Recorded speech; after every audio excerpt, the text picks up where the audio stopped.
Matthew drove through the rain-slicked streets of Seattle, his grip on the steering wheel tight enough to turn his knuckles white, feeling the crushing weight of a life that had completely unraveled. For months, he had been trapped in a suffocating cycle, leaving his sprawling, empty house before dawn and returning long after dark from his rapidly expanding import business.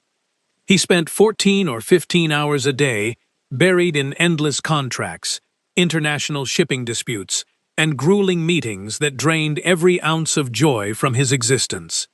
After his wife, Jessica, packed her bags and left a brief handwritten note stating she could no longer endure the suffocating loneliness of being married to a ghost, Matthew was thrust into a nightmare of single fatherhood. He was left entirely alone to manage a booming company he could not simply abandon, and two toddler twins, who never seemed to stop crying, desperately demanding an emotional presence he simply did not know how to provide. His massive home, once a symbol of his hard-earned corporate success, had transformed into a chaotic battleground where peace was a forgotten concept. In the span of just 2 months, Matthew had desperately hired 5 different nannies, offering premium salaries, yet every single one of them had quit in less than 14 days. Benjamin and Caleb, his twin boys, were undeniably hyperactive, aggressively stubborn, and profoundly traumatized by their mother's sudden disappearance, expressing their confusion by refusing meals, fighting bath time, and screaming through the night. Every evening, Matthew would walk through his front door, utterly exhausted, his bones aching from the stress of corporate logistics, only to be met with shattered vases, wailing children, and frustrated caregivers handing in their immediate resignations. Then, exactly 3 days ago, Grace walked through his front door in response to an online advertisement he had posted in a moment of pure, unadulterated desperation.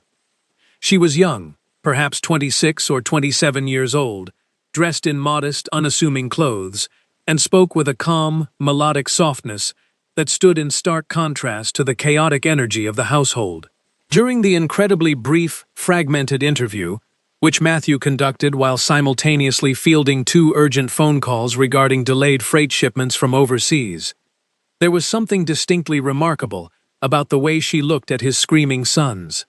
When Benjamin furiously hurled a plastic cup of juice across the hardwood floor and Caleb began to wail at the top of his lungs, Grace did not flinch, sigh, or look toward the door. She merely offered a warm, grounded smile, looked Matthew directly in the eyes, and calmly asked if she could start her shift right that very second. Matthew accepted her offer without a second thought, his mind already racing back to the imminent threat of a multi-million-dollar contract cancellation with a major supplier in Asia. Over the next 3 days, he barely even saw Grace, maintaining his brutal routine of leaving the house before 6 in the morning and dragging himself back inside well after 11 at night. He would find the house immaculately clean, the boys sound asleep in their beds, and a simple, neatly handwritten note on the kitchen counter informing him that they had eaten their dinner, taken their baths, and were doing just fine. He continued his soul-crushing corporate grind, blindly assuming he had finally stumbled upon a resilient worker who could simply tolerate the exhausting physical demands of the job, completely oblivious to the profound shift happening under his own roof. However, everything changed on a dreary Thursday afternoon, when an unprecedented anomaly occurred in Matthew's rigidly scheduled corporate life. A crucial executive meeting was abruptly cancelled at the very last minute, and a major international client indefinitely postponed their project presentation, unexpectedly leaving Matthew with a free afternoon for the first time in over 8 months. Sitting in his downtown Seattle office, listening to the rain tap against the glass, he made the spontaneous decision to drive home early, harboring a fragile, guilt-ridden hope that he might be able to share a decent meal with his children and pretend to be a present father, if only for a few fleeting hours. As his car pulled into the driveway at exactly 4 in the afternoon, a strange, unfamiliar silence hung over the property, making his heart hammer against his ribs with sudden, irrational anxiety. He unlocked the heavy front door and stepped quietly into the hallway, fully bracing himself for the usual symphony of crashing toys and high-pitched screams that normally greeted his arrivals. Instead, he heard the faint, incredibly rare sound of genuine, uninhibited giggling echoing down the corridor, a sound so alien to his recent reality that he actually froze in his tracks, wondering if he had walked into the wrong house. Matthew cautiously approached the entrance of the sprawling kitchen and found himself completely paralyzed by a scene that defied every logical expectation he had cultivated over the past year. Grace was standing at the edge of the massive marble countertop, her sleeves rolled up, casually washing a mountain of dishes with her hands deeply submerged in thick white soap suds. Benjamin was happily perched on a sturdy stool right behind her, his tiny arms wrapped securely around her neck, laughing with a pure, infectious joy that Matthew had entirely forgotten his son was even capable of producing. Caleb was stationed right beside her, his cheeks and messy hair delightfully smeared with white foam, sporting the kind of massive, authentic smile that young children only reveal when they feel entirely safe and deeply happy. Grace was softly humming a sweet, rhythmic folk song about little birds flying across a clear blue sky, carefully maneuvering the wet plates to ensure she didn't accidentally splash the boys too much. The twins were utterly mesmerized by the iridescent soap bubbles drifting gracefully through the warm kitchen air. Benjamin was eagerly trying to snatch them with his tiny hands, while Caleb let out a booming giggle every single time a bubble popped softly against his soapy nose. Matthew remained anchored to the floorboards at the kitchen threshold, his chest tightening with an overwhelming, suffocating mixture of awe and profound sorrow, as he observed this alternate universe where his children were actually tranquil and joyous. "Look, Dad! Look at me, Dad!" Benjamin suddenly shrieked at the top of his lungs when his eyes finally darted toward the doorway and registered his father's unexpected presence. Grace violently flinched, spinning around with a look of absolute terror masking her gentle features, her soapy hands slipping and nearly sending a heavy ceramic dinner plate crashing onto the expensive hardwood floor. Her pale cheeks instantly flushed, a deep, embarrassed crimson, adopting the posture of an employee who had just been caught committing a terrible, unforgivable mistake while on the clock. "Mr. Matthew, I swear I wasn't expecting you to be home this early, and I am so incredibly sorry for this terrible mess in the kitchen," she stammered rapidly, hurriedly wiping her hands on a nearby towel. Matthew could clearly see the sheer panic in her wide eyes, realizing she fully expected him to unleash a furious tirade for allowing his children to play amidst soapy water and dirty dishes instead of keeping them isolated in their designated playroom. "No, please. It is not that at all," Matthew finally managed to say, his voice emerging as a thick, gravelly whisper that felt entirely stuck in the back of his dry throat. I honestly was not expecting to walk in and see this," he continued, struggling to string his words together coherently because he possessed no vocabulary to explain the gaping hole in his chest. They seem so incredibly happy right now," he whispered, unable to finish his original thought, because confronting the reality that he hadn't seen his own flesh and blood smile like this in nearly a year was too painful to articulate. Grace released a long, trembling sigh of profound relief, a soft, cautious smile slowly returning to her lips as Caleb aggressively tugged at her wet sleeve, desperately begging for her to resume the bubble-making process. She reached over and grabbed a clean, damp cloth, tenderly wiping a large dollop of foam from Caleb's chin, before turning her warm gaze back to Matthew. "I just figured it would be significantly easier for their little hearts if I allowed them to actively participate in the daily chores I have to do around the house," she explained gently. "They become so much calmer and more regulated when they actually feel like they are a valuable part of the environment, rather than just being left all alone in a room with their toys." Those simple, unpretentious words struck Matthew's chest with the devastating force of a physical blow, completely shattering the fragile illusions he had built around his parenting. He realized with sickening clarity that isolating them was exactly what he had been doing ever since Jessica abandoned them. He had been leaving his grieving sons entirely alone, outsourcing their emotional care to a rotating cast of strangers who merely executed basic survival tasks without ever attempting to forge a genuine human connection. "Dad, look at my hands," Benjamin squealed, proudly thrusting his suds-covered palms into the air and laughing with a bright, ringing enthusiasm that instantly brought hot tears to the corners of Matthew's exhausted eyes. In that singular, defining moment, Matthew felt a massive, invisible wall crumble inside his soul. A barricade heavily fortified by endless corporate excuses, endless spreadsheets, and deeply ingrained fears of his own inadequacy as a father. He stepped slowly toward the marble island, his expensive leather shoes squeaking softly against the floor, and Grace instinctively took a respectful step backward, gracefully yielding her space so the towering man could finally be close to his own sons.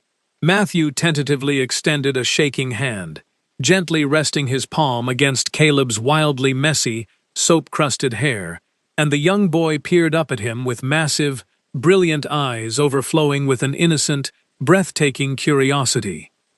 "Do you want to play bubbles with us, Dad?" Caleb asked, his tiny, fragile voice trembling with a desperate, beautiful hope that caused a massive lump to form instantly in Matthew's throat. Unable to verbally formulate a response without openly weeping, Matthew simply nodded his head aggressively, reaching into the stainless steel sink to grab a bright yellow sponge, vigorously squeezing it until a mountain of thick bubbles erupted between his fingers. The boys screamed with absolute delight, their joyful voices echoing off the high ceilings, while Grace quietly resumed washing the remaining dishes right beside them, a tender, knowing smile permanently etched onto her face. They remained stationed at that kitchen counter for nearly 1 hour, completely losing track of time in a chaotic symphony of flying water, popping bubbles, and booming, contagious laughter. Matthew lost count of how many times his chest ached with that bizarre, overwhelming concoction of profound happiness for the present moment, and agonizing, suffocating guilt for the countless months he had foolishly squandered. When the very last dish was finally rinsed and stacked, Grace smoothly produced a stack of warm, fluffy towels, meticulously and lovingly drying each of the boys' tiny fingers with a patience so divine it bordered on the miraculous. Matthew stood frozen, watching this young woman, who had known his broken children for a mere 3 days, effortlessly weave a bond of trust and affection that he, their biological father, had entirely failed to establish. "Grace," Matthew called out softly over the lingering giggles of the twins, watching as she immediately lifted her gaze to meet his, her expression remarkably attentive and open. "How exactly do you do this? How on earth do you manage to keep them so unbelievably calm and happy when everyone else ran away screaming?" Grace paused, her hands resting gently on the damp towel, taking several long seconds to carefully formulate her thoughts before offering him a response. "I truly believe they just desperately need to feel that someone is actually fully present with them," she said softly. "Not just keeping them alive or watching them from a distance, but being genuinely engaged, actually paying deep attention to the massive emotions they are struggling to carry inside." Matthew nodded his head in a slow, hypnotic rhythm, feeling the immense gravity of her profound wisdom settle heavily over his tired shoulders. He knew, with absolute certainty, that she was entirely correct. He had spent so much of his life obsessively analyzing profit margins and shipping manifests that he had entirely forgotten to look at his sons as small, grieving humans who required his physical and emotional presence far more than they required a lavish Seattle mansion or a massive trust fund. Benjamin aggressively yanked on the hem of Matthew's expensive dress shirt, looking up with wide, hopeful eyes, and asked, "Dad, are you actually going to eat dinner with us tonight?"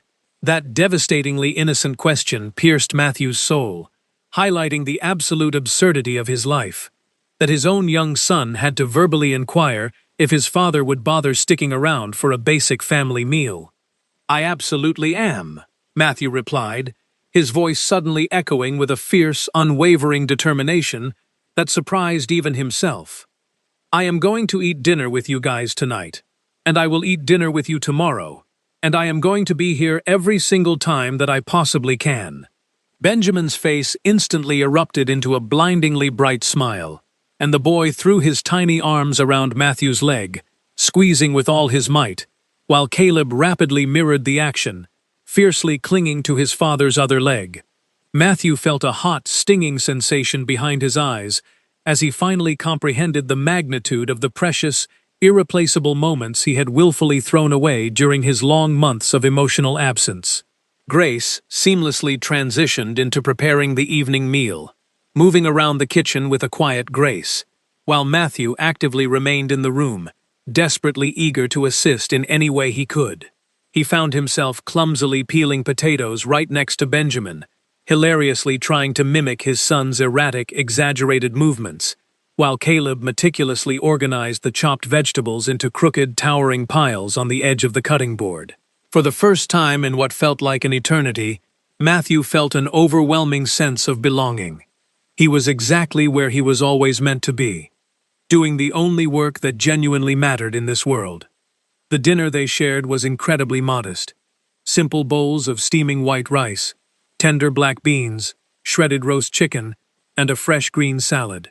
Yet, as Matthew sat at the head of that wooden table, listening to the chaotic, overlapping stories his sons told about their day, their silly games, and the magical fairy tales Grace had woven for them, it tasted like the greatest feast he had consumed in years. These were the microscopic, beautiful details of their innocent lives that he had remained entirely oblivious to, simply because he had never bothered to pull up a chair and listen.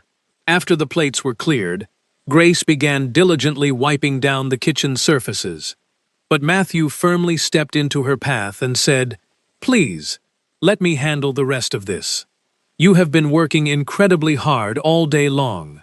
Grace gently shook her head, a soft, reassuring smile on her lips, as she replied, "No, sir. I am perfectly happy to take care of this mess. You should absolutely go and spend a little more time with them if you want to."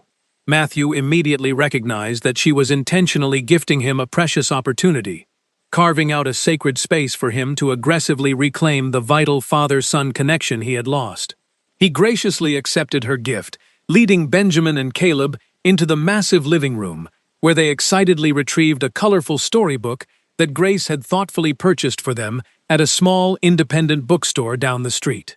Matthew sat comfortably on the plush sofa, sandwiched securely between his two warm, heavily breathing children, and read 3 consecutive stories with more dramatic flair and enthusiasm than he had ever mustered in a corporate boardroom. Benjamin slowly succumbed to sleep right in the middle of the second adventurous tale, his small head resting heavily against Matthew's ribs, while Caleb valiantly fought his drooping eyelids until the very last sentence of the third book. When Matthew finally gathered them into his arms, carrying them down the quiet hallway and tucking them securely into their respective beds, they were breathing with that deep, rhythmic, beautiful tranquility that only belongs to children who feel entirely safe and fiercely loved. He quietly padded back into the kitchen, finding Grace meticulously hanging the final dry dish towel on a small metal rack, her face displaying signs of physical exhaustion, but radiating a deep, undeniable satisfaction. Matthew pulled out one of the tall wooden bar stools, gesturing warmly for her to take a seat opposite him across the smooth marble island. "Grace, I really need to sincerely thank you," he began, his voice thick with unfeigned gratitude, though she immediately raised a hand to modestly brush the compliment away. "No, I am completely serious," he pressed on, leaning forward. "You need to fully understand that what you have accomplished with my boys in a mere 3 days vastly exceeds what 5 highly paid professionals failed to do in several weeks. You didn't just babysit them, you genuinely cared for their broken hearts."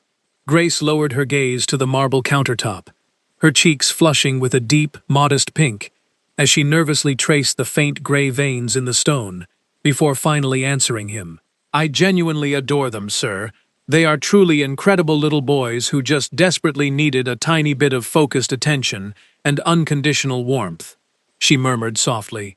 Matthew nodded emphatically, entirely agreeing with her assessment, and before they knew it, they found themselves engaged in a deep, sprawling conversation that stretched for nearly 2 hours. Matthew asked about her past, her origins, and how a woman so young possessed such a profound, almost magical intuition when it came to healing fractured children. Grace slowly began to unravel her history, explaining how she grew up rapidly in a tough neighborhood, forced to act as a surrogate mother to her younger siblings after her own mother had to take on two exhausting jobs just to keep food on their modest table. She softly recounted the painful memory of her father walking out the front door when she was merely 9 years old, abandoning her struggling mother with 4 young children to raise entirely alone. She explained how, from a heartbreakingly young age, she had to manufacture her own maturity, stepping up to the plate simply because survival demanded it, and there was absolutely no one else available to carry the heavy burden. With a quiet, resilient pride, she described waking up consistently at 5 in the morning to prepare massive batches of oatmeal and toast for her siblings, before sprinting to catch the public bus for high school. She talked about fiercely guarding their study time, doing her own homework late at night, and learning to cook elaborate meals by closely observing her exhausted mother during the rare, fleeting moments they shared between overlapping work shifts.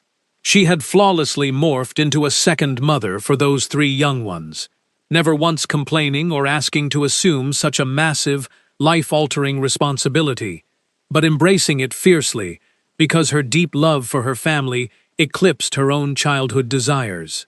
My siblings grew up to be wonderful people. They are all dedicated to their studies.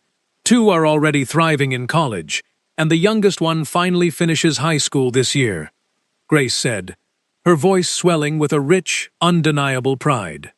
My mother thankfully secured a significantly better job about 3 years ago, so she doesn't have to break her back quite as much anymore, which is why I finally decided it was time to move out and try to build my own life.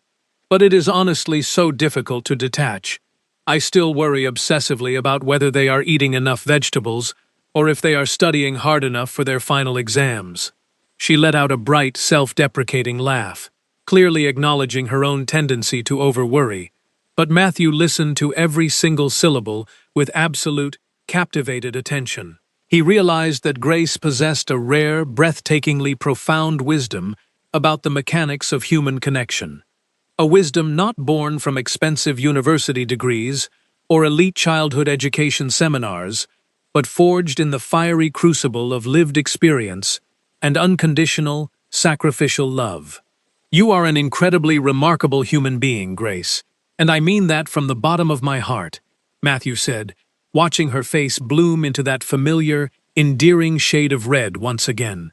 You managed to make all of this look so effortless, so deeply natural, while I have been standing here completely paralyzed, unable to figure out how to have a basic conversation with my own flesh and blood, he confessed with brutal honesty.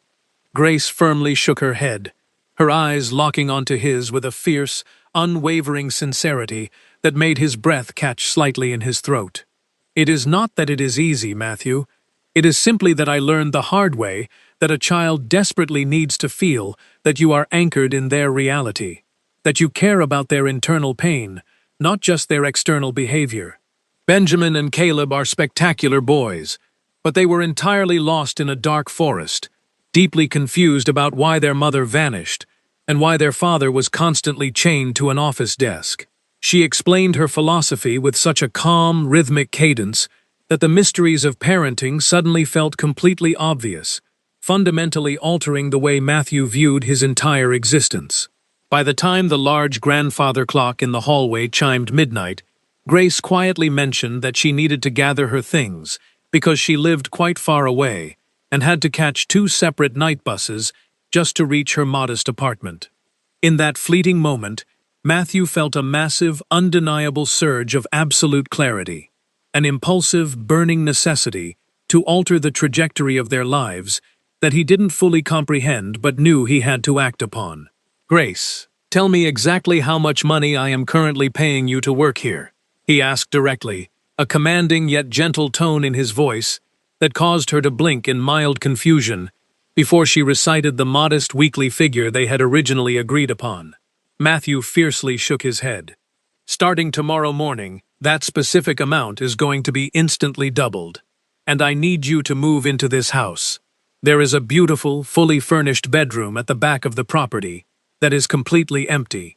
You will no longer waste 4 hours a day sitting on dangerous public transit, and you will finally have time to breathe." Grace's eyes widened to the size of saucers, completely overwhelmed. "Sir, I absolutely cannot accept that. It is entirely too much. I am merely doing the job I was hired to do," she protested weakly. But Matthew remained an immovable mountain of resolve. "It is the absolute bare minimum I can offer the woman who is saving my children's lives. Please, just say yes." After several agonizing seconds of heavy silence, tears breached her eyelashes, and she nodded slowly, whispering a profound, trembling thank you that forever cemented her place in their home. The subsequent days completely obliterated the suffocating, miserable reality Matthew had endured since Jessica walked out the door, replacing the crushing darkness with a vibrant, unfamiliar light.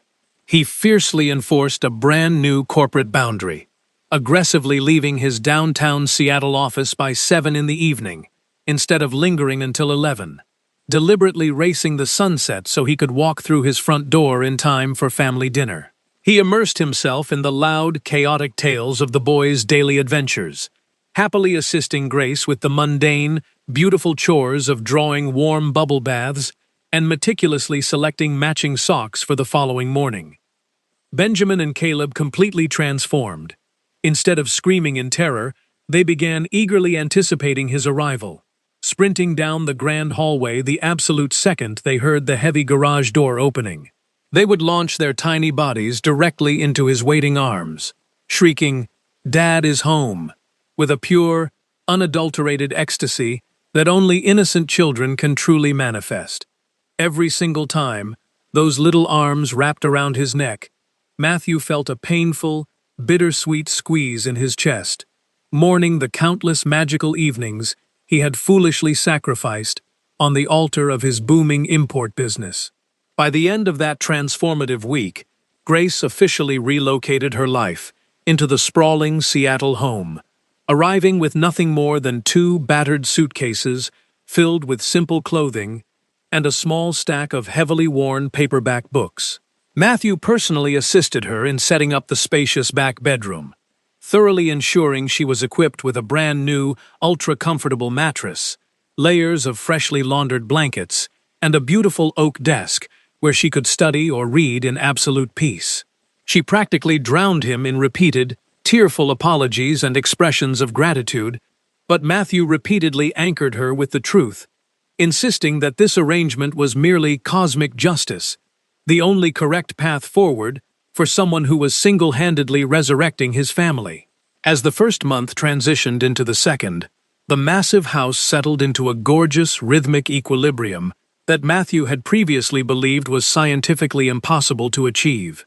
He ruthlessly slashed his office hours even further, finally trusting the highly expensive corporate team he had hired to manage the intricate logistics of international shipping, an act of delegation he had previously been too paranoid to execute. He transitioned to working from his home office 2 days a week, a revolutionary schedule that finally permitted him to eat messy, loud lunches with his sons, and granted him the spectacular privilege of teaching Benjamin the complex art of tying shoelaces, or helping Caleb patiently snap together a massive cardboard puzzle. Through it all, Grace continued executing her daily responsibilities with an unwavering, angelic dedication. But Matthew now found himself mesmerized by the microscopic, brilliant details of her character that he had previously been too blind to notice. He noticed how she strategically placed the boys' absolute favorite toys on the lower shelves so they could feel empowered to reach them independently. How her voice instinctively shifted into a soft, melodic lullaby whenever the energy in the room grew too frantic. And how she possessed a seemingly infinite reservoir of patience for Benjamin's relentless, rapid-fire questions about the universe. He watched her fiercely embrace Caleb every single time the loud, sudden rumble of the massive washing machine triggered a brief moment of irrational panic in the young boy's chest. One rainy Seattle afternoon, while Matthew was sequestered in his home office, meticulously reviewing a stack of complex vendor contracts. A soft, incredibly serious conversation drifting from the adjacent living room violently hijacked his attention. It was Grace, sitting on the plush carpet with the twins, gently navigating a profoundly heavy discussion about their big, scary emotions, validating their sadness, and fiercely reminding them that they could eternally rely on both her and their father. Matthew completely abandoned his lucrative paperwork, standing frozen by the cracked door, his breath caught in his throat as he eavesdropped on this remarkably simple, yet profoundly necessary emotional surgery. "Is our mom ever going to come back home?" Benjamin asked, his fragile voice trembling with an ancient, deeply rooted sorrow that caused Matthew's heart to shatter into a million jagged pieces, because it was the one terrifying question he absolutely did not know how to answer. Jessica had become a complete ghost since the morning she drove away. She had never dialed his number, never sent a single text message, entirely erasing herself from the narrative of their lives, as though the boys were merely a bad dream she had woken up from.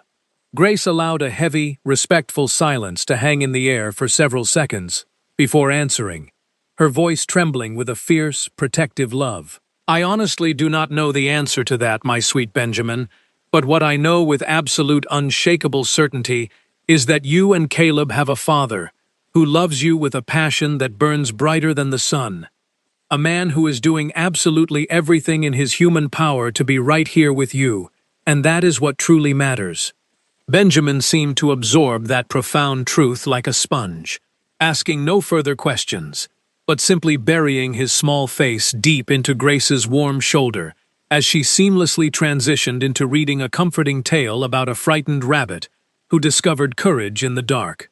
Matthew retreated quietly back to his desk, hot tears streaming freely down his cheeks, profoundly struck by the realization that Grace was not just an employee, but an indispensable partner in the arduous, terrifying journey of rebuilding a shattered family.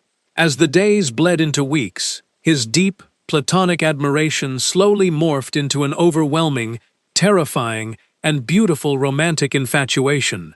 He found himself constantly searching for her bright smile, his heart violently skipping a beat whenever their hands accidentally brushed while passing plates across the kitchen island. He initially tried to aggressively suppress this blooming affection, terrified that romantic complications would shatter the fragile peace they had built, deeply fearful of crossing the boundary between an employer and the woman saving his children. But attempting to push those feelings away was like trying to hold back the ocean tide with his bare hands. The thoughts returned with a staggering ferocity, aggressively invading his corporate meetings as he found himself daydreaming about the exact pitch of her laughter, or rushing through Seattle traffic with a desperate, burning anxiety just to see her face again. Late one Tuesday evening, long after the heavy breathing of the sleeping twins filled the quiet house, Matthew and Grace sat closely together at the kitchen island, sharing a steaming pot of herbal tea as had become their cherished nightly ritual. They effortlessly conversed about the mundane, beautiful details of their day, debating weekend plans and laughing until their stomachs ached about Benjamin's hilarious, doomed attempt to teach the neighbor's golden retriever how to jump rope in the driveway. In the midst of that warm, lingering laughter, Matthew caught himself staring at her face for several seconds longer than was socially acceptable, entirely captivated by the way the dim kitchen light danced across her bright, expressive eyes. Grace caught the intense, burning weight of his gaze, and the laughter slowly died on her lips, replaced by a sudden, heavy, deeply charged silence that hung thickly between them. A silence not born of awkwardness, but deeply saturated with massive, unspoken truths that demanded to be dragged into the light. "Matthew," she whispered, her voice trembling as she used his first name for the absolute first time since stepping foot in his house, sending an intense electric shiver violently cascading down the entire length of his spine. I really need to tell you something." He nodded mutely, his mouth suddenly incredibly dry, fully expecting the worst, but simultaneously hoping for the absolute best, his heart hammering against his ribcage like a trapped bird as he waited for her to bridge the terrifying gap between them. Grace took a massive, shuddering breath, visibly gathering every single ounce of courage she possessed in her soul, her hands gripping the warm ceramic mug so tightly her knuckles turned completely white. I am fully aware that this might be wildly inappropriate, and I know that I am technically employed by you, but I simply cannot continue to swallow these feelings anymore, she began, her voice cracking under the immense emotional weight. I have become so deeply, irrevocably attached to the boys, and to you, far more profoundly than I ever should have allowed, and it is tearing me apart, because I am absolutely terrified of ruining this beautiful life we have created. Matthew sat completely paralyzed, the air completely knocked out of his lungs, because she was bravely speaking the exact, terrifying words that had been echoing inside his own mind for weeks, words he had been too cowardly to articulate out of fear of making them terrifyingly real. Grace, he desperately tried to interject, wanting to instantly validate her terrifying vulnerability. But she quickly raised a trembling hand, silently pleading with him to let her empty her soul before her courage completely evaporated. He snapped his mouth shut, offering her the silent, respectful space she needed. Please, just let me finish before I completely lose my nerve, she begged, a single, silver tear escaping the corner of her eye and sliding down her flushed cheek. I know you are still healing from the massive trauma Jessica left behind, and I know the boys complicate everything, but I cannot wake up every single morning and pretend that I am just here to do a job. I care about you, Matthew, so incredibly much, and I am suffocating under the weight of pretending otherwise. She finally finished her confession, her voice a fragile, broken whisper, her brilliant eyes swimming with heavily contained tears that threatened to unleash a massive flood at any given moment. Matthew remained completely silent for several agonizing seconds, his brain rapidly processing the absolute miracle of her reciprocated affection, feeling the chaotic rhythm of his racing heart roaring loudly in his own ears. Slowly, deliberately, he pushed his wooden stool back and stood up, walking around the massive marble island until he was standing directly in front of her. With a tenderness he reserved only for his children, he reached out and gently enveloped her trembling, cold hands within his own warm palms, treating them like the most precious, fragile porcelain in the entire universe. You are not being ridiculous, Grace. Not even for a single fraction of a second, he whispered, his voice vibrating with a deep, unmistakable emotion that caused her to instantly look up, her eyes searching his face desperately for the truth. I feel the exact same way. I have fallen so deeply for you, in a way that honestly terrifies me because it happened with the speed of lightning, yet it feels more profoundly correct and natural than anything I have ever experienced in my entire life. It feels like you were always supposed to be here. Grace released a massive, shuddering gasp that was half sob, half laugh, the heavy dam finally breaking as tears of pure, unadulterated relief and joy streamed freely down her face. They stood there in the quiet sanctuary of the kitchen, their hands tightly intertwined, completely engulfed in the terrifying, thrilling realization that they were standing on the precipice of a massive, life-altering journey together. And then, acting on a magnetic pull he could no longer resist, Matthew gently pulled her into a deep, desperate embrace, wrapping his arms securely around her waist, while she buried her tear-stained face into his chest. It was a long, silent hug that effortlessly communicated the thousands of complex emotions they were too overwhelmed to speak. A silent vow that they were both terrified, but undeniably ready to build a magnificent, beautiful future out of the ashes of their pasts. Robert drove to the modest apartment where Lucy and Victoria lived, leaving behind his wealth, status, and pride. When Lucy opened the door in surprise, he stepped inside, found Victoria drawing on the living room floor, and knelt before her to confess who he really was. With tears in his eyes, he apologized for taking so long to find her, and asked for a chance to make things right. After a long silence, Victoria showed him the picture she had drawn, called First Meeting, and quietly said she would give him an opportunity because she believed people who cried honestly were capable of true love. 2 weeks later, the family gathered for a hopeful dinner at the Blackwood estate, where Victoria's small chair took a place of honor, while Arthur's memory was respectfully preserved. The next morning, Helen, Robert, Lucy, and Victoria planted a new rose bush beside Arthur's roses, and Victoria proudly named it New Beginnings. Months later, when it finally bloomed, she completed her drawing to show all four of them together and titled it The Family We Choose to Plant, symbolizing the bonds they had chosen to build. As time passed, the growing rosebush reflected the healing of the once broken family. Their story proved that past mistakes do not have to define the future, and that true family is built through love, forgiveness, honesty, and daily commitment rather than blood alone.